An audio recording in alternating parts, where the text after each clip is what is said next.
Welcome back to Water Cooler Wednesdays, brought to you by My EAP. This week, we'll be talking about navigating a new normal. We know that some of us, we have settled into quite normal routines. However, for some, it is still a bit of a struggle. This week, we're going to provide some tips and tools on how we can get better settled into a routine or even improve upon the one we already have. We've all heard the saying time and time again, mind over matter, and this is one instance where it is applicable. At this time, it's normal to have certain thoughts of feeling trapped or that things are worse than they may seem.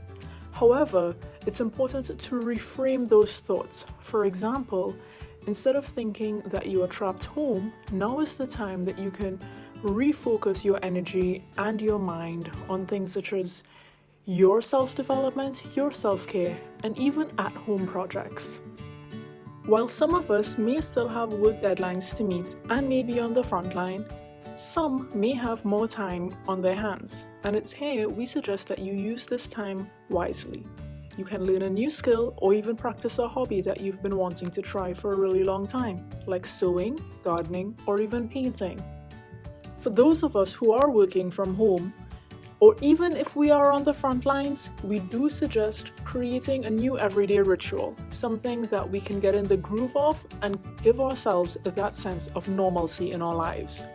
In our everyday routine, we do suggest that you incorporate one thing that you really enjoy doing, or at least something that you can look forward to each and every day.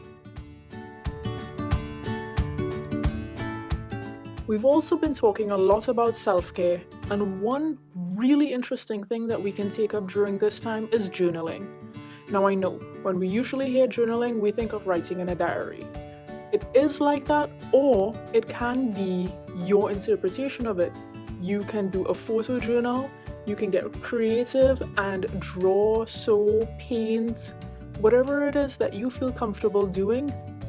And on the topic of thought management, it's really important that we find the positive thoughts that are alternatives to any potential self-sabotaging thought. For example, if we are worried about financial anxiety, we can list out all the ways in which we have been trying and have been successful at managing our finances and providing for our household in light of COVID-19. Given the uncertainty of not knowing when this is going to end and feeling like there are so many elements out of our control, a simple suggestion is actually to keep our home neat, organized, and tidy. There is some logic behind this, as having our home organized and tidy helps us to gain a sense of control. That is, we feel as if we have some control over our environment. This way, you can feel secure in knowing that the virus won't get in and you are doing all you can, all within your power, to protect your home and your household. In our very first episode, we touched on having a designated workspace, but it's also important to have safe spaces in our homes where we do not do any work at all. That way we know that when we're in these spaces, we can unwind and relax. One other way to overcome feelings of claustrophobia is to set up one of your workspaces in an area where it's either outside or with a view of outside. Having that open air and open space can allow you to feel less claustrophobic and a bit more grounded. For parents, we know that it can be a bit difficult to manage the household and keep things neat and tidy while the kids are at home. We want to commend you for the effort that you put in, and we know that you are trying your very best. My EAP is now remote. You can email us at eap@familiesinaction.net or reach out to us at 628-2333 or call your designated in-country helpline